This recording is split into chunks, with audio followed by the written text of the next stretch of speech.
it is Fabulous Friday featuring Carmen S. I am not even going to try and say your last name, Carmen, because I would not do it justice, and I wouldn't like to do that. So, no, I met you, Carmen. I met you last year at the conference in Chicago, the Mid-America Conference, and you are delightful. And you always look and present in a most fabulous way. So please, Carmen, tell everybody what you do and this wonderful protocol that you have. Take it away. Well, Claudia, I'm like you, a professional hypnotist. I enjoy doing hypnosis, and I employ a lot of healing and resolving deep-seated trauma. And now, me and you know that trauma doesn't have to do with physical abuse or weather devastation or things like that. Sometimes deep-seated trauma has to do with unpleasant memories from childhood, like somebody laughed at you and you felt so badly, or somebody didn't want to include you and you felt so alone. So I resolved that rather quickly. And I enjoy doing that. In addition to that, I do a lot of coaching, executive coaching, career coaching, life coaching. But in my session with clients, I always include coaching. It has to be there. It's not just hypnosis. Hi, how you doing? Hypnosis. It just doesn't work like that, at least for me. So this fabulous new, I wouldn't call it protocol. It's quite an advanced skill called Feelfulness, feel of feeling by choice. Started developing many years ago by me stumbling upon the definition of it, because now that I think about it, I kind of always had it, if I could say it like this, not quite, but kind of sort of. But mostly intrigued me and to some degree bothered me. That everybody says, feel the feeling, that's the secret. And all of the specialists and all of the big gurus, you got to feel the feeling in different contexts. And at the beginning, I was like, yeah, you have to feel the feeling. That's what I do. I feel the feeling. And after a while, it occurred to me that they don't teach you how. Oh, okay. Okay, you're right. You're right. It's like breathe.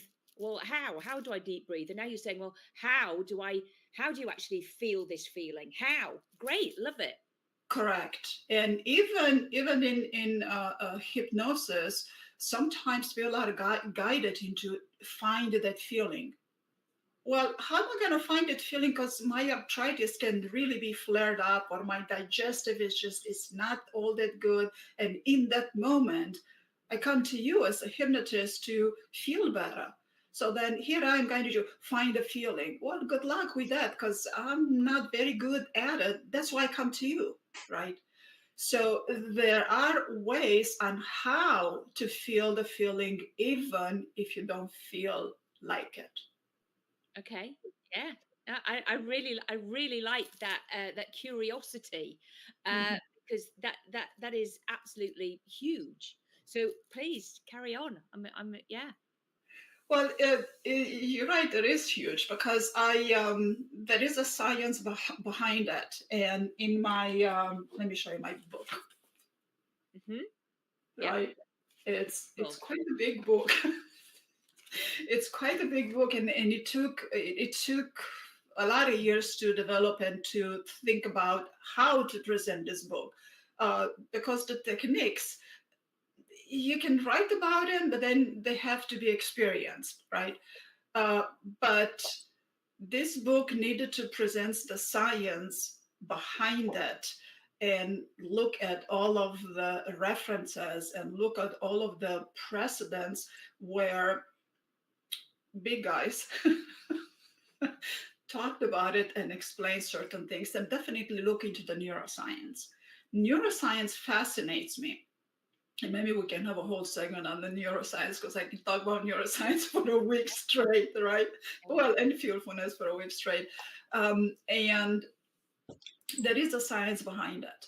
And what's interesting about putting this neuroscience together is that I am bridging uh, um, psychology with hypnotherapy, with shamanic practices, and with alchemy.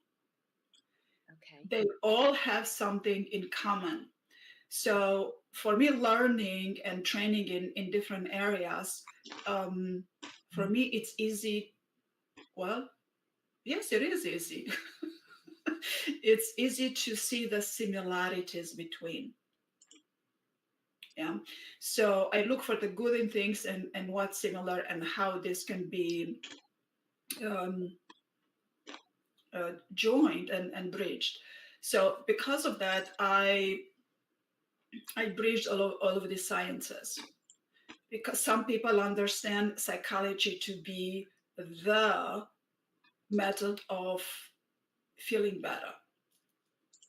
I don't want to just say therapy because not everybody needs therapy. Some people just need a little bit of coaching to feel better, need a little bit of understanding. And then some people think that hypnosis is the answer to a lot of their problems, which it is. Okay. And then there's shamanic practices, which they have been, well, psychology developed from shamanism. It's as simple as that. A lot of scientists we say no, that's not true. Well, okay, just let them say what they say. um, and then there's the alchemy, the Carl Jung alchemy, right? Transforming the inner self, going to individuation, getting to know your inner self, your personas, your shadows, your soul, connecting with the soul, and then finally individuated. So I'm talking about the inner alchemy because just years ago, alchemists they transformed the lead into gold. Yes. Um, I was, ah, gonna, I was thinking about the book, The Alchemist, just then. correct. So Well, let me just check. I'm getting this. Are you talking about self then? The inside self? mhm, Okay. mhm. Mhm. Well, yes, the self is very important, and with all of the personal growth and all of the life, us going through life, and especially therapy, um, we seek to arrive at the self. If a therapeutic intervention hasn't arrived at the self, that therapeutic intervention is not complete. Okay. Yeah, in especially in psychotherapy, well, depend on the different methods, but there is psychotherapists are trained to look at your symptoms, at your diagnosis, and at the symptoms, and then they have a list, a protocol on how to address those symptoms. Hmm. And if all you do, you look at the symptoms, what what's the rest of you gonna do with that? And I have clients that came to me and they said, they've had a psychotherapy known as talk therapy, and all they've done, they re-experience their difficulties, their trauma, their pain. So I don't do that. No. I don't do that. And even with hypnosis, there are in the healing type of hypnosis, I call it alchemical hypnosis, which includes a little bit of regression. Um, I take the client into a state to which we don't have to re experience all of that, but then a lot of healing happens. And this is what feelfulness comes into. In addition to several other aspects, fearfulness provides word triangles. Yes, I was in your workshop and I remember you doing the triangles because I loved it. I'm all about diagrams. So yes, please Yeah. tell us more. So these word triangles, they help you generate a state of being. Hmm. So, a state of mind, a lot of people understand state of being as a state of mind, but I would like to differentiate between these because it's not just in your mind and knowing about it. It's not just cognitive, it's not just intellectual, it's how you feel about it, Hmm. right? That's why you have to feel the feeling, Yeah, absolutely. right? But come to me, I'll teach you how to feel the Say feeling. it. Yeah. So here, the word triangles are one of the first tools in feelfulness that teaches you how to feel a feeling. And one of the basic word triangle to for arriving at the self, where that's what we need to arrive with any therapy and all the coaching, it's capable, certain, and happy, right? So let's drop happy for right now, just say content. Hmm. Okay, because happy, people understand happy as so many different dimensions that it doesn't have to be at many dimensions, right? So capable, certain, and content. A lot of people say, well, I'm not capable, how many times I'm trying today, I'm not good. I say, yes, you do. If you're here, you're capable of walking, you're capable of talking, capable of breathing. And then people go, oh, so we keep things at the beginning, we keep things very simple because it's easy to relate to. And also, it's very important to be able to breathe, to be able to walk, to be able to talk, to be able to feed yourself, clothe yourself. And then you take the person into the state of mind that, oh, well, it is important and it is valuable, and then they feel that that value of it, so that at the very beginning. And then we practice that a little bit with, a little bit of guidance, a little bit more other examples, and then you begin to feel capable. Okay, so do you do that as because I do something similar? I play get people to run a movie through their head, visualizing themselves doing these things. So feeling the way you want to feel, doing the things you want to do. So is that a similar thing that they're actually then practicing doing, feeling that content, that capable? Yes, Yeah. yes, yes. It is a movie, and uh, there is a script behind it, but it depends on every single person on how they need to go about it, because everybody's processes are different, Hmm. right? So we have one triangle, but then we have so many ways to go about it, so many ways to write to guide the people into it. And then again, then we go to certain, yeah, then we go to content, find simple things that are so significant that it tells you, it reminds you of how valuable that is. Yeah. Yeah. So, but the most fascinating thing is that the 1 hour or half an hour or whichever, how much time we allocate to this practice, is that when you begin to feel that a little bit and a little bit, because you have to repeat, then you recreate memories that register in your hippocampus, hypothalamus, and your amygdala relaxes a little bit and loves you. Yeah. And we also go through the nucleus accumbens, which is the pleasure center. So recently, scientists discovered that memories are one memory is stored in several different versions by the hippocampus and hypothalamus. So this is what hypnosis, that's why hypnosis is so powerful and works so great and so quickly, because just with hypnosis, we get to rearrange some of the memories. Yeah. But then you go into feel a feeling by choice, first guided, of course. You rewrite so many versions of the memory, and then you create new versions of this memory, and then all of a sudden, after a while, you get to a point where a certain event that sat so heavy on you, you look at it, it's like almost that, as if that happened to somebody else, not even watching it into a movie. It's like, oh no. Yeah. Yeah. You're right. They feel indifferent about it. It's like, it's like, so what? It's like, yeah, it happened to somebody else. It was me, but it was like the really old me. And I feel sorry for that young person that I was then, but I'm okay now. And you're right. And I expect you get this as well, Carmen. You must get it all the time. I know I do. Is that people come in and they go, well, I've been in doing this this sort of therapy. I've been doing this, for years, sometimes 30 years.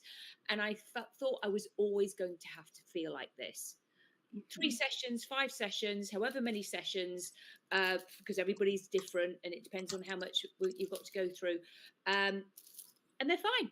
They're doing that indifference. They go to acceptance. It's like, it happened. I prefer it if it hadn't, but it did. And I'm okay. Correct. Yes, yes. And right now, I'm working with a few clients that we're doing executive coaching. Okay. Their boss, their boss related to them, that they have to smooth out their communication. And it's like, oh, you're a direct communication. You get to the point quick, and you don't waste time around, and people they don't hear you for whatever reason. Is there, yeah. Yeah. So these are high achievers, right? Where do you think I'm getting with the session? The self, Yeah. Yeah. right? Getting you So into their core, because their little inner self is like going, recognize me, or what about me? Or yeah. Interesting. that's what they need initially. But what I do, one of the very first session that I'm doing with this high achievers, I have many images that helps me with teaching, and even this book has a lot of images. But I pull out the image of internal reality, and how internal reality is comprised of so many elements, and values and beliefs, they stay at the bottom, then memories, then habits, then language, then expectations. But then here comes the filter: generalization, distortion, and deletion. So when people become aware of it, then just a 10 minutes explanation of that, they go, oh, I do that. Yes, you do that. And then I have a whole, I mean, that looks like a bit linear, but then I have a whole diagrams that go round and round. I say, well, this affects that, and that affects that, and that affects that. And this is where you want to get to. Yeah, I love it. I couldn't agree more. Absolutely distort stories. And this is why when people go into their story, like you've just said, they do, and they add things in. And it's like, well, that didn't really happen, but it kind of makes the other person who's listening to me feel sorry for me. And we all have a need for people to like us and feel sorry. So people they literally distort the story so that it's like, oh, and then they become victim. Oh, and then that's the new belief system. And that's exactly what we all do, is like, Yes. change that whole belief system. We dehypnotize them from that, don't we? Yes, yes, and it is sad, at least the way I view it, it is sad that something happened to them that really didn't bother them all that much, but then somebody else tells them, "Wow, this is a big deal." Well, maybe it's not a big deal to you because you grew up differently. You grew up in a different country. You grew up in a different culture. It's just all of the environment to which you grew up. Maybe it's not a big deal, but then somebody else comes and tells, "Oh, that's a big deal. Oh, you need so much therapy for it." Well, maybe yes, maybe no. Yeah. So even rearranging all of that, it helps. All of a sudden, you have that person. Well, I have a lot of people telling me, it's like, oh, thank you for telling me that. Well, yeah, this is Yeah. just common sense. I love that, Carmen. You've made a really good point there, because sometimes something can happen that to somebody else from their model of the world can be could be traumatic, or again, and then they start hurt, and then you suddenly think, oh, well, actually, it didn't really bother me, but oh, maybe it should have bothered me, so I better make it bother me, and now it does, because sometimes it can never be the actual thing; it's how it's handled by everybody else around it. I love that. Really, really good point. Really good point, Carmen. Love it. Yes, Yeah. yeah, So definitely. you and I, we could talk about this all day. And Okay. I love what you've done. You've actually created that, and please put your well, we'll have your links to the books and everything so that everybody can read more about it. Mhm. You're an absolute delight, and as I say, I love talking to you. So thank you for being on here and sharing your feelfulness, and it's that how it's so important, the how to feel, because some people just don't, they've suppressed it all their lives. Yes. So this is great. So really, really good. I'm glad you created it. I'm glad you've got this book for everybody. So wonderful. So thank you, Carmen, and everybody have a wonderful day. So it's goodbye from me, Claudia Rickard, and it's Thank you, Claudia, and everybody have a wonderful day, and we'll see you soon. yes. Take care, everybody. Bye now. Bye.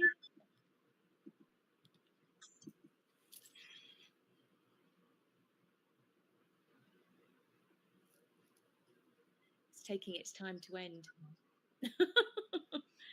It will be ending. It's just whirring on my thing.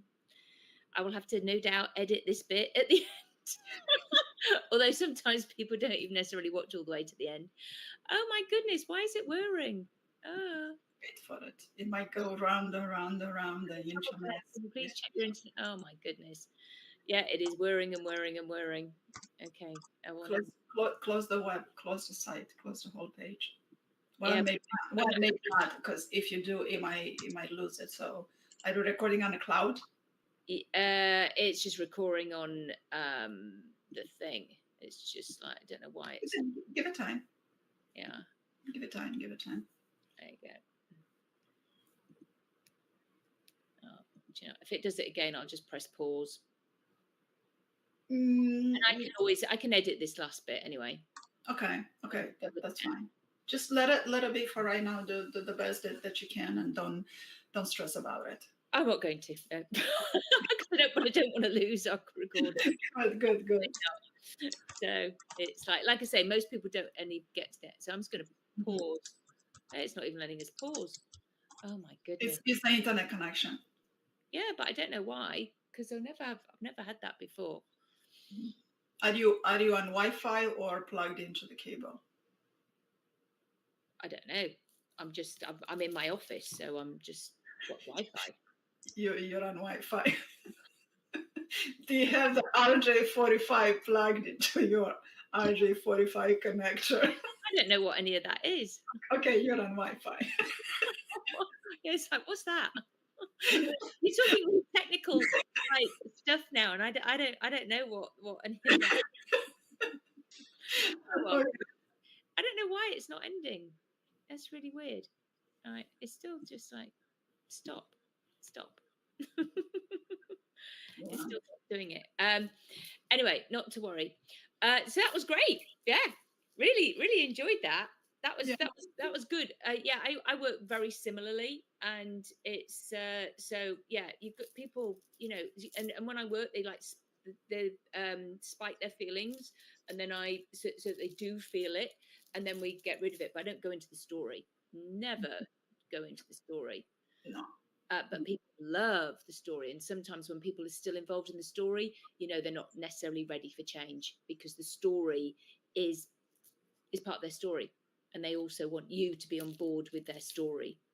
And it's but the people, when they're ready for change, Correct. the Yes. magic happens. Yes. It's just phenomenal, and Yes. it can be really quick. And I always say to them, well, you know, you're great. You did that. You were ready for change. Yeah, but sometimes these people that hang up to the story, they get so many psychological benefits from it, and sometimes if I see them hanging on to it, I explain to them to some degree why and why they should let it go, and it works. But I have one or two clients that they really like to stay in their story because there's so many psychological gains, so much psychological gain from it, and it is sad. And I have a client that I even had a group therapy with her parents together, and we went to a beautiful degree of forgiveness, of saying what bothers you. Just one person talks, the other one person listens, and then repeat and repeat and repeat. At least I think we went like, I don't know, 7, 9 times. Well, some went even up to 21 times to say, I'm sorry, please forgive me. I'm sorry, please forgive me. And it was just such a beautiful therapeutic session. And the parents were quite enlightened. You know, they weren't aware that some of their methods, some of their parenting affected the child as much. And now the child is 4 years old, right? But then I also had the parents go over their difficulties, what they gone through. Yeah, exactly. And that's Carmen, that's exactly what I do in the bunny talk process. It's Yeah. the diagram, the emotional intelligence, so that I always get the parent in first as well before I see a child, so that they go, oh, and they hopefully get that, and they go, oh, it's us. It's the environment we're creating for the Yes. oh. And when Yes. you've got that, and then they go, oh, it's our past pet, it's our past, and then you have them as clients. And it's I couldn't agree more. I couldn't agree more. Yeah. And so yeah, and I often again I actually so I use the hopo'opo'o, and I can never say it, hopo'opo'o. Ho'oponopono. That's I say that prayer. Right, I say that prayer myself every morning when I'm on my bike, and I pass it to my children, Yes. and for past things, because I was not a perfect mother, and and I hope it goes to them, and it's I'm sorry, forgive me, thank Yeah. you, I love you. And Yeah. sometimes I'm saying it and I cry, I'm crying on my bike when I remember Yeah. specific things where I got emotionally hijacked, if you like. Mm-hmm. Mm-hmm. Because with the best will in the world, when you're a young mother, every month we go, PMT. It's like it was like I'd be like a monster. They were really naughty. My kids were naughty, Yeah. um, and they were. So it's like, yeah, it's not, and so it's, and then it's forgiveness of ourselves, isn't it, Carmen? Yes, it is, because it's not easy to be a parent, and especially when you have two or three of them. No, And then when you're young and yeah, and then when you're young and you have to provide all of that, then you continue to be in survival mode. So children don't know that you as a parent are in survival mode. yeah, And it's just sometimes like, I don't know how I'm gonna feed them tomorrow. And I know, then they grow up and then they go to school and it's like, how am I gonna pay for it? right. And you can't quite tell them that. And eventually when they grow up, they will begin to understand a lot of it, a lot of it. I find when they have probably children of their own, Yes. and then actually then they'll really get it, Correct. because it's not Correct. until then, because I believe and that really we're meant to be self-centered, because we're meant to be look after ourselves, and then Mm-hmm. it's when we have children, then we stop being, well, we're then less self-centered, because we then have to nurture our little ones, Correct. and it can, it takes a while to transition from that, Yeah. and so yeah, we can only do the best we can with the knowledge we have at the time. Correct. And Correct. I, we all do the coaching bit. I do the coaching as well, with the emotional Yeah. intelligence and giving techniques and strategies. I agree. They've got to have the coaching. Yeah. They've got to. It can't just be, oh, here, and I don't read scripts, so it's like the person is the script. It's like, Mhm. do this, and that's it. That's not hypno. That, to me, that's not. For me either. For me either. And even people that continue to tell the story, I encourage them to rewrite and understand the difficulties of the other person that they've gone through, that caused that, right? But now we understand that there is a subconscious choice that we are not aware of it. And then even when I explain this to clients, then they go, oh. So when my client goes, oh, mm, that is a therapeutic intervention. Yeah, yeah. No, Yeah, I think it's. I think absolutely agree. I really do. yeah, yeah. I love it. I love it. And I love how we, there's so many of us creating these new different things, and it's a whole collaboration. So it's like, and then somebody will learn, say, my process, your process, and then they'll kind of take a bit from that and a bit from that, and they'll have that they'll use that, because that's what I've done. I've learned so many different things, and I pull from here, pull from there, and that's what I do with my clients. It's like there's not one size fits all. It's Correct. literally because we use our intuition, don't we? Yes, yes. And it's like that's what the client gets, really. You can't put a price on that. Yeah, It's correct. we hone in and concentrate so much on them, because there's no distractions and we are literally feeling their energy. And it's like sometimes I am almost hypnotized myself with them and go, oh, and sometimes if when I am doing it, I go, oh, I've got to say this. I've got to that's what we're going to do. That's it's like Yeah. and I'm sure you do as well. Yeah. Well, this is this is you are already generating states of being. You are not even that, but you're generating states, therapeutic states of being. And it's not just intuition. It's not just intuition. You get into a healing mode. And when you get into what you just described, you get hypnotized. It's, I wouldn't call it hypnosis. You get into a deeper layer where you hear and you feel your client, then you know exactly what to say. You already know a few word triangles, and then you just take it from there. And then as you identify one or two states, take them as words, because sometimes states are just one simple word, or maybe two or three, but they're simple. They describe a state in a word, or two to maximum two, three.